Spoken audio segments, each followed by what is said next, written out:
April 17, 1961. Before sunrise, Cuban beaches tremble under the sound of approaching aircraft. Exiled Cuban fighters move toward the shore. They have been trained, armed, and promise support. They believe the invasion will ignite an uprising. They believe Fidel Castro will fall within days. They believe the United States will not let them fail. Within 72 hours, everything collapses.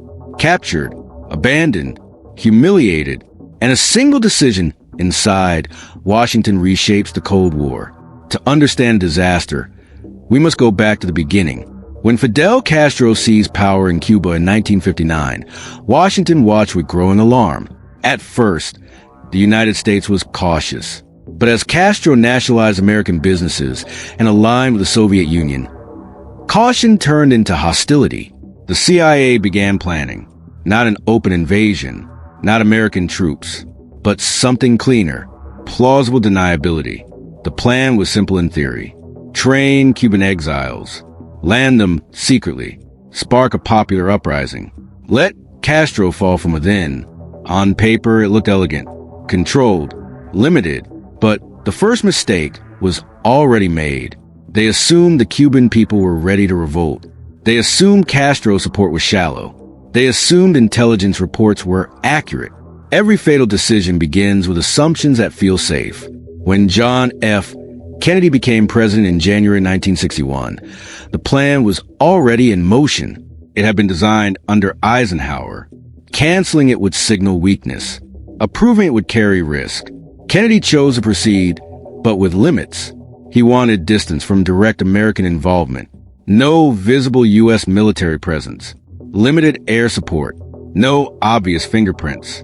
The invasion force, Brigade 2506, trained in secrecy. They were told airstrikes would destroy the Cuban Air Force before landing. They were told reinforcements would follow. They were told local resistance would rise. Confidence spread. Inside the White House, briefings emphasized optimism. Few voices spoke of worst-case scenarios. And when they did, they were often dismissed. On April 15th, preliminary airstrikes began. They failed to destroy Castro's air power completely.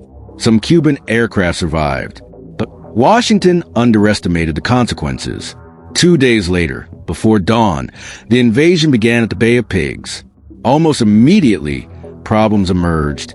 The element of surprise was gone. The beaches were swampy and poorly chosen. Cuban forces responded faster than expected, and the promised air cover? Reduced, delayed, insufficient. As Cuban exile fighters advanced inland, they encountered organized resistance, tanks, artillery, loyal troops. No uprising came, no mass rebellion. Instead, Castro mobilized thousands. Kennedy faced a new decision: escalate and risk open war, or hold back and let the invasion fail. He chose restraint. American aircraft did not provide full cover. Naval forces stayed at a distance. Within 3 days, the invasion force was surrounded, out of ammunition, out of options. Over 100 were killed. More than 1,000 were captured. The images spread globally. Prisoners lined up, interrogated, paraded. The United States denied direct involvement. Few believed it. For Khrushchev, the message was clear. The young American president had blinked. The invasion meant to weaken Castro did the opposite. It strengthened him. It pushed Cuba further into Soviet protection. And it convinced Moscow that Kennedy could be tested. 1 year later, that perception would lead to nuclear missiles in Cuba. The Bay of Pigs was not merely a failed invasion. It was a miscalculation layered upon miscalculation. Overconfidence in intelligence. Underestimation of loyalty. Fear of appearing weak. Fear of appearing aggressive. Kennedy later called it his greatest mistake. But the damage was already done. In geopolitics, humiliation does not disappear.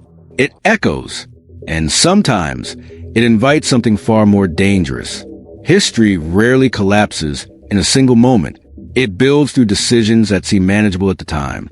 And in April 1961, a plan designed to quietly remove a dictator instead reshaped the balance of the Cold War.